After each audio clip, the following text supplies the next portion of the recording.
චන්දජයශ්‍රී YouTube channel එක සාදරයෙන් පිළිගන්නවා.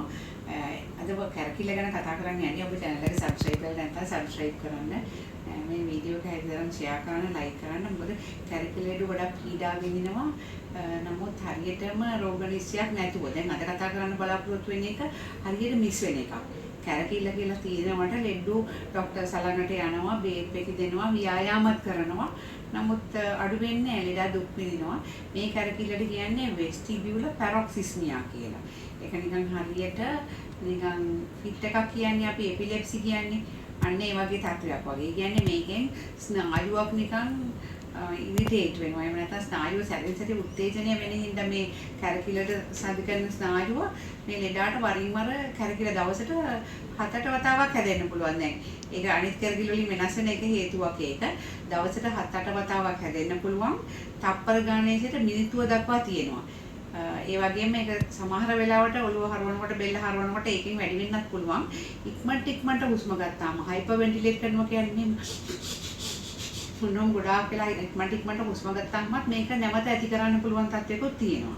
එතකොට දැන් මේක වෛද්‍යවරුන්ටත් මිස් වෙන දෙයක්. ලෙඩාට කෙසේ වෙතත් වෛද්‍යවරුන්ටත් මිස් වෙනවා. මොකද BPPV එහෙම නැත්නම් අර තප්පර ගාණක් හැදෙන ඉස්සරහදී වර්ගීල කියලා BPPV කියලා වරදවා වටහාගෙන ව්‍යායාම කරලා බලනවා. බේත් දීලත් බලනවා. හොඳ වෙන්නේ ලෙඩාට දුකින් වෛද්‍යවරයා දුකින්. එතකොට ඒකේ ගොඩක් දුරට මේ වෙස්ටිබියුලර් පැරොක්සිස්මියා අඳුරගත්තේ නැති එක වෙන්න පුළුවන්. එතකොට අපි දැන් අද කතා කරන්න බලාපොරොත්තු වෙන්නේ කොහොමද වෙස්ටිබියුලර් පැරොක්සිස්මියා අඳුරගන්නේ, කොහොමද ඒකට වෙදකම් කරන්නේ කියලා. ඒක BPPV නෙමෙයි. BPPV කියන්නේ කැල්සියම් කාබනේට් කියන අර ක්‍රිස්ටල්ස් කන ඇතුලේ තියෙන අර්ධ චක්‍රාකාර නාලවල කැරකෙනකොට ඒක නිසා ඇතිවන ඉසරදිය කැරකිල්ල ගොඩක් වෙලාවට කැරකිල්ල හැදිලා පොඩි වෙලාවක් ඇඳේ කැල වෙනකොට කෙලින් වෙනකොට පැත්තට හැරෙනකොට උඩ බලනකොට බිම් බලනකොට තමයි මේ BPPV හැදෙන්නේ. ඒක අඳුර ගන්න අමාරු නෑ. මොකද ඒකේ අර ඇහැ නටනවා අපිට පේනවා. ලෙඩාව අවශ්‍ය පොසිෂන් එකට දැම්මහම ඇහැ නටනවා අපිට පේනවා. ඉතින් ඒක නිසා ඒක ව්‍යායාම කරනමත් හොඳ වෙන නිසා ඒක ගැන ගොඩක් දුරට ලෙඩුත් වෛද්‍යවරුන් දන්නවා. මොකද මගේ channel එකේ ගෙදර කරන්න ව්‍යායාමත් ඒකට දුන්නානේ. ඒකත් මිනිස්සුන්ට දැන් ටිකක් පුරුදුයි. මේ පැරොක්සිස්මියා වලට ව්‍යායාම කරලා වැඩක් නැහැ. ඒක ඩයග්නෝස් කරන්නේ කොහොමද? ඒකක් ඉතිහාසයෙන්. මේ විදිහට දවසට ගොඩක් වතාවක් 7-8 වතාවක් හැදෙනවා. විනාඩියක් සහ මිනිත්තුවක් අතර ඉතා කෙටි කාලයක් තියෙන්නේ. අර කැරකිල්ල BPPV වලට වගේ ඇඳෙන් නැගිටිනකොටයි කෙලින් වෙනකොටයි උඩ බලනකොට නෙමෙයි හැදෙන්නේ. නමුත් ඔය හැරෙන වෙලාවට පොඩක් හැදෙන්න පුළුවන්. ඒ වගේම ඒක ඔය දෙන බෙහෙත් වලට අනිත් බෙහෙත් අපි දෙන ඔය බීටා හිස්ටින් ටෙමටිල් මොන බෙහෙතකටවත් අඩු වෙන්නේ නැහැ. ඉතින් ලෙඩක් දුකෙන් ඉන්නේ. එතකොට දැන් මේකට මොකද අපි කරන්න ඕනේ? ඉතිහාසය ගත්තාම BPPV වගේ BPPV වලට හොඳ වෙන්නේ නැති ව්‍යායාම ප්‍රති වලට හොඳ වෙන්නේ නැත්නම් පළවෙනියම වෙස්ටිබියුලර් පැරොක්සිස්මියා කියලා හිතන්න ඕනේ. ඊට පස්සේ අපි මේ ලෙඩාගේ අර හයිපර් වෙන්ටිලේට් කරලා ඉක්මනට හුස්ම අරගෙන ඇටැක් එකක් එනවා. මේ හයිපර් වෙන්ටිලේට් කරාම ඇස් නටනවා බලා ගන්න පුළුවන්. මේ ඇටැක් එකක් ආවම ඇස් ටිකක් නිස්ටැග්මස් කියලා නටනවා. එහෙම එනවාද කියලා අපිට බලා ගන්න පුළුවන්. හියරින් ටෙස්ට් කරාම ගොඩක් වෙලාවට හියරින් වල අඩුවක් නෑ මේ ලෙඩුන්ගේ. මොකද අභ්‍යන්තර කනේ කර්ණ ස්නායුවට බලපෑමක් නැති නිසා හියරින් වල අඩුවක් නැහැ. එතකොට අපි MRI ස්කෑන් එකක් කරන්න ඕනේ මේ ලෙඩේ අඳුර ගන්න PPV තත්ත්වය නෙමෙයි කියලා දන්න හින්දා අපි MRI ස්කෑන් එකක් කරන්න තීරණය කරා. එතකොට MRI ස්කෑන් එකක් කරාම අපිට මේකේ බලා ගන්න පුළුවන් එයාගේ ගෙඩියක් තියෙනවද මොලේ. ඒ කියන්නේ දැන් කර්ණ ස්නායුවේ ගෙඩි జాතියක් හැදෙනවා ඇක්‍රෝස්ටික් නියුරෝමා කියලා. අපිට මේ ගෙඩියක් තියෙනවද කියලා බලා ගන්න පුළුවන් MRI ස්කෑන් එකේ. එහෙම නැත්නම් සමහරකට ඇරැක්නොයිඩ් සිස්ට් කියලා ඒ වගේ ගෙඩියක් තියෙනවා මේ මොලේ ඇතුලේ. එහෙමත් නැත්නම් මල්ටිපල් ස්ක්ලෙරොසිස් කියලා තත්ත්වයක් තියෙනවා. ඒ වගේ නොයෙකුත් ලෙඩ තියෙනවා. MRI එකෙන් ඇත්තටම කැරකිල්ලට විශේෂම හේතුවක් තියෙනවා කියලා බලා ගන්න. නමුත් මේ වෙස්ටිබියුලර් පැරොක්සිස්මියා ලෙඩුන්ගේ එහෙම ගෙඩියක් දකින්න හම්බෙන්නේ නැහැ. සමහර මේ පැරොක්සිස්මියා තියෙන ලෙඩුන්ගේ වෙස්ටිබියුලර් නර්ව් එක කියන්නේ කැරකිල්ලට සපයන ඒ සාමාන්‍යයෙන් සමතුලිතතාවය රකින්න ස්නායු උඩින් ලේනහරයක් යනවා. එතකොට මේ සාමාන්‍යයෙන් ස්නායු වල අපි දැක දුන්නේ තඹ කම්බි උඩින් ප්ලාස්ටික් කවරයක් යනවා තඹ කම්බි උඩින්. ඒ වගේ ස්නායු උඩිනොත් මයලින් කියලා ඒ වගේ කවරයක් යනවා. ඒක දැන් තඹ කම්බියේ තියෙන මේ කරන්ට් එක එළියට ලීක් වෙන්නේ නැති මේ කවරෙන් ඉඳන්නේ. ඒ වගේ මේ ස්නායුවේ තියෙන කරන්ට් එකත් මේ මයලින් නිසා මේ ඇතුලේ තියෙන කරන්ට් එක එළියට එන්නේ නැහැ. නමුත් අපි හිතමු නිකන් දිගටම මොකක් හරි ඇතිල්ලෙනවා කියලා. ලේන හරයක් හරි මොකක් හරි ඇතිල්ලලා මේ මයලින් ස්තරයට හානියක් වෙන්න පුළුවන්. එතකොට මේ නර්ව් එක හැමතිස්සෙම ෆයර් වෙනවා. දැන් එපිලෙප්සි කියන්නේ මීමස් මොලේ තත්ත්වෙ දෙන්නේ නර්ව් එක හැමතිස්සෙම නර්ව් එකේ කරන්ට් එකක් දීලා ෆයර් වෙන එක. ඒතකොට දැන් මේ ස්නායුවත් මේ ලේනාරිය ඇතිලිලා ෆයර් වෙන හින්දා සැරෙන් සැරේ කැරකිල්ල එන්න පුළුවන්. ඒකයි දවසට කීප වතාවක්ම එනවා කියලා මම කිව්වේ. ඒතකොට දැන් MRI ස්කෑන් එකෙන් අපිට සමහර විට මේ ලේනාරිය මේ මතු වෙලා තියෙන අවස්ථාවත් බලා ගන්න පුළුවන්. ඒකටත් අපි ඔයගලන්ට පින්තූරයක් මේ වීඩියෝ එකේ පෙන්නන්නම්. එතකොට මේ ස්නායුව නිසා, ලේනාරිය නිසා ස්නායුව උත්තේජනය වෙලා කරන්ට් එකක් වගේ යන තත්ත්වයක් තියෙනවා නම් ඒකට අපිට බෙහෙත් දෙන්න පුළුවන්. ඒ කියන්නේ දැන් අපි මේකට බීමස් මොලේට දෙන බෙහෙත් පැත්තක් තමයි දෙන්නේ. කාබමසෙපින් කියලා බෙහෙත් පැත්තක් තියෙනවා. ඒක බීමස් මොලේ තියෙනටත් දෙනවා. ටෙක්ලටෝල් කියලා හඳුන්වනවා. මිලිග්‍රෑම් 200ක් විතර උදේ හවස දෙන්න ඕනේ. මේකට පොඩි නිදිමතක් එන හින්දා අපි අඩු ඩෝස් එකකින් පටන් ගන්න තමයි වැඩි කරන්නේ. ඒකත් ලෙඩේ ඩයග්නෝස් කරන්න හේතුවක් වෙනවා. දැන් අපි හිතමු දැන් BPPV නෙමෙයි ව්‍යායාම වලට හොඳ වෙන්නේ නැහැ. වෙන බෙහෙත් වලටත් හොඳ වෙන්නේ නැහැ. ඒකට MRI ස්කෑන් එකක් කරලා අපිට තෙරපියුටික් ට්‍රයල් කියලා එකට කියන්නේ. ඒකට පෙත්ත දීලා අඩු වෙනවා නම් අපිට ලෙඩේ තහවුරු වෙනවා. ඒකත් එක ක්‍රමයක් ලෙඩ වලට බෙහෙත් කරන්න. ඒකට අපිට මේ ටෙක්ලටෝල් නැත්නම් කාබෝසෙපින් කියන බෙහෙත දීලා බලනවා. දැන් මං කියන ලෙඩාටත් මේ ඔයගලන්ට වීඩියෝ එකේ පෙන්නන ලෙඩාට අපි මේ ලෙඩේ සැක කරලා කාබෝසෙපින් පටන් ගත්තා. ඒ ලෙඩා කියනවා ඒක ගතක් පස්සේ යට හැදුන්නේ නැහැ කියලා. ඉතින් හැබැයි මේක දිගටම දෙන්න වෙනවා. සමහරවිට අවුරුදු ගණන් දෙන්න වෙනවා. නවත්තලා බලන්න පුළුවන් වේද ටිකක් කාලයකට. නමුත් සමහර අයට නැවතුවට වැඩක් වෙන්නේ නැහැ. ආයි හැදෙනවා. ඒ වගේම සමහර අවස්ථාවල මේ බ්‍රේන් එක ඕපන් කරලා අර කියන රුධිර වාහිනිය හරහට යන රුධිර වාහිනිය අයින් කරන්න පුළුවන් තව කමකුත් තියෙනවා. නමුත් ඔයගොල්ලෝ දන්නවා බ්‍රේන් එක ඇතුලේ තියෙන ඔපරේෂන් ටික සංකීර්ණයිනේ.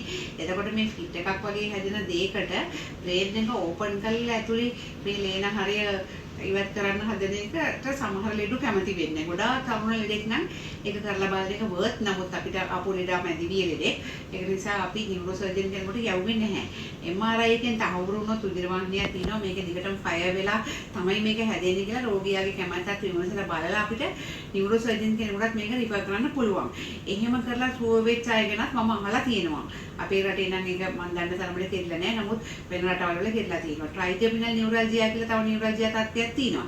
ඒකේ නම් අපේ රටේ නියුරෝ සර්ජන්ලා මේ දේන හරිය අයින් කරලා මේ ට්‍රයිටර්මිනල් නියුරල්ජියා එකේ يعني මුනේ දැවිල්ලක් වගේ ඉවසන්න බැරි කැක්කුමක් විතර දිවෙන් 100 දිවි හානි කර ගන්න තරම් තද කැක්කුමක් වෙන නියුරල්ජියා වල. ඒ වගේ ලෙඩුන් ගැන රුධිර වාහිනිය අයින් කරලා සනීප කරපු ලෙඩු ගැන අපේ රටේ නියුරෝ සර්ජන්ලා කරපුවත් මම අහලා තියෙනවා. හැබැයි වෙස්ටිබියුලර් පැරොක්සිස්මියා වලට නම් මම ලෙඩු යොමු කරලා නැහැ නියුරෝ සර්ජන්ලාට. දැනට අඳුරගෙන ඉන්න කීප දෙනාට අපි මේ පෙති දීලා ඒගොල්ලන් දැන් සතුටෙන් ඉන්නවා. හැබැයි දිගටම තවමත් පෙති දෙනවා. පෙති නවත්තලා නැහැ. එතකොට සොවන පරීක්ෂණ වාර්තාවක් කළාටත් මේගොල්ලන්ගේ මුකුත් වෙනසක් දකින්න හම්බ වෙන්නේ නැහැ. MRI ස්කෑන් එකේ සමහර රුධිර වාහිනිය හම්බ වෙන පුළුවන්, සමහරට හම්බ වෙන්නේ නැහැ. වෙනත් ඉතින් අනිත් පරීක්ෂණ රුධිර පරීක්ෂණ ආරම්භයම ඒවත් ලොකු වෙනසක් තිබුණේ නැහැ ලෙඩාගේ. ඉතින් දැනගන්න මේ ලෙඩේ ගැන වෙස්ටිබියුලර් පැරොක්සිස්මියා වෛද්‍යවරුන්ටත් එක්කයි මේ වීඩියෝ එක කරන්නේ. මොකද මේ කැරකිල්ල ලෙඩුන්ගේ මේ තත්ත්වයේ වෛද්‍යවරයා සැකකලි නැත්නම් කොහොමදත් ඩයග්නෝස් කරන්න හම්බෙන්නේ නැති හින්දා. වෛද්‍යල වගේ හැදිච්ච හැටි කියනකොට ලෙඩේ හැදුනේ මේ හිටපු ගමන්ම නිකන් කරන්ට් එකක් වැදුනා වගේ එකපාරට තප්පරයකට ඔළුවකින් ඉඳලා ඇවිල්ලා කකුල් දෙකෙන් යනවා. එතකොට නිකන් සිහිය නෑ වගේ තමයි මේ තප්පර ගන්නට. හැබැයි ඒ තප්පර ගන්නක් විතරයි. ඉතින් ඒක ඊට පස්සේ එන්න වැඩි වුණා. වැඩි වුණාම තමයි මම ડોක්ටර් කට ආවේ. පස්සේ ડોක්ටර් බලලා කිව්වා වර්ටිගෝ නෙමෙයි කියලා. ડોක්ටර් චෙක් කරලා කිව්වා වර්ටිගෝ නෙමෙයි. පස්සේ තමයි දුන්නේ අපි හියරින් ටෙස්ට් එකකුත් කළා. හියරින් ටෙස්ට් එකක් කරා ડોක්ටර්. ඔව් ඒකේ පොඩි අඩුවක් තිබ්බා වයසත් එක්ක ගැලපෙන අඩුවක්. එහෙමයි ડોක්ටර්. එහෙම තිබුණා. ඉතින් ඒ වුණාට ડોක්ටර් දුන්නා අර ඔක්සිටෝල් කියලා දුන්නා. ඒක ලෝ ඩෝස් එකකින් තමයි පටන් ගත්තේ. ඒක එහෙමම කන්ටිනියු කරන්න ඒකෝ 3 months වලින් මම 3 months විතර කන්ටිනියු කරා. දැන් 3.5 months විතර. ඉතින් මට දැන් නම් හැදෙන්නෙම නැහැ. ඔය වල ඩේටි කියන්නේ වෙස්ටිබියුලර් පැරොක්සිස්මියා කියලා. ඒ කියන්නේ නිකන් එපිලෙප්සි කියන්නේ අපි හිටක කියන්නේ ඒ වගේ ප්‍රභේදයක්. ඒක නිකන් කනට විතරයි එන්නේ. වා කියවනේ ඒ වෙලාවට පොඩ නිකන් කල්පනාවක් නැති ගතිය තියෙනවා. ඔව් කල්පනාවක් නැති. එතකොට දැන් මේ ඔක්සිකාබමසෙපින් එකට පොඩි නිදිමතක් එනව නේද? පොඩ්ඩක් නිදිමත එනවා. කාබමසෙපින් කියලා කතරේකට ගොඩක් නිදිමතයි. ඔක්සිකාබමසෙපින් වලට නිදිමත අඩුයි. ඒක හැබැයි ගන්නකොට දැන් ඒක හුරු වෙලා වගේ තියෙනවා නේ. ඔව් සාමාන්‍යයෙන් දැන් ඒක මේ පැය 8ක් විතර ගියාම උදේට ගත්තම උදේ අපිට මම හරියට වෙලාවට ගන්නවා. එහෙම ගත්තම හැන්දෑවේ 4:00 වෙනකොට අර ඩිසිනස් එකක් එන්නෙම නැහැ කොහෙන්වත් ගන්න. ඊට පස්සේ හරිය ආපම 8ට ගන්නෙ. 8ට ගත්තම ඉතින් නිදා ගන්නට පස්සේ එහෙම වෙන්නේ නැහැ. ඒ වුණාට හරි මේ කම්ෆර්ටබල් මට උදේට ඩ්‍රයිව් කරන්න යන්නත් පුළුවන්. දැන් අද අපිට මේක ගන්න කාලේ දැන් පිට එකක් වගේ සමහරවල් අවුරුදු 3-4 දෙනවනේ. අපි අවුරුද්දකට දීලා ඔව්. ඊට පස්සේ බලමු අඩු කරන්න පුළුවන් ද ඩෝස් එක කියලා. එහෙමයි ඩොක්ටර්. නැත්තම් ඉතින් මේක ඉතින් ලොකු ප්‍රශ්නයක් නෑ මේක දිගට ගත්තත්. එහෙමයි සමහර අය ඉතින් කබම් සෙපින් දෙනවනේ අවුරුදු ගණන් පිට එක වගේ තියෙනකොට මේක ගොඩක් අය ડોක්ටර්ස් හදන්නෙත් නෑ ENT සර්ජන්ලා පවා දැන් නෑ. ඒගොල්ලෝ හිතන්නේ මේක මෙහෙම එකක් නෑ කියලා. ඇත්තටම ඉතින් දැන් ඔයාගෙන් හොඳටම තේරෙනවා මේක ඇත්ත වශයෙන්ම මෙහෙම දුන්නේ නෑ නේ. එක පෙත්තනේ දුන්නේ එක පැත්ත. වෙන මොනවාක්වත් ගත්තේ නෑ. ගොඩාක් අය බීටා 16 ගනි චෙමටිල් සුගර් ඕන රටේ තියෙන බේත් ඔක්කොම ගන්නවා. අපි එක බේතයි දුන්නේ. ඒකටම හරි ගියා. එහෙමයි ඩොක්ටර්. MRI ස්කෑන් දෙකක්. මේ තියෙන්නේ අපි කියපු ස්නායුව. මේ තියෙන්නේ ස්නායුව. 8 වෙනි කපාල ස්නායුව. 8th cranial nerve 8 වෙනි කපාල ස්නායුව. මේ තියෙන්නේ ඒක උඩින් යන ලේනහරේ. 8 වෙනි කපාල ස්නායුව උඩින් මේ AICA කියන්නේ ලේනහරයක්. මේක තමයි. ඒතකොට මේ MRI එකෙන් හොඳ දක්ෂ වෛද්‍යවරයෙකුට මේ MRI කිනොත් මේක පෙන්වන්න පුළුවන් මේ ස්නායුව උඩින් ලේනහරයක් යනවා කියන එක. දැන් මේ හරි. දැන් මේ තියෙන්නේ මොලේ ඇතුලේ පින්තූරයක්. මේ අපි මං කියවනේ මේ ස්නායුව උඩින් ලේනහරයක් යන්න පුළුවන් කියලා. මේ තියෙන්නේ ගිය ලේනහරේ. මේ ලේනහරේ තමයි මේ ස්නායුව ඉරිටේට් වෙන්නේ මේ ලේනහරෙන්. එතකොට දැන් මේක අයින් කරාට පස්සේ ස්නායුව පේන හැටි මේ තියෙන්නේ. ස්නායුවට පොඩි ඩැමේජ් එකක් වෙලා තිනවා. මේක හින්දා තමයි අර මයලින් කියන්නේ අර මං කිව්වේ කම්බිය වටේ තියෙන රබර් කොපුව වගේ එකට හානි වෙනවා කියලා. මේ මයලින් ෂීට් එකට ඩැමේජ් වෙච්ච තරම තමයි මේ රවුමක් ඇඳලා තියෙන්නේ. මේක නිසා තමයි අර කරන්ට් එකක් වගේ එකක් ගියේ.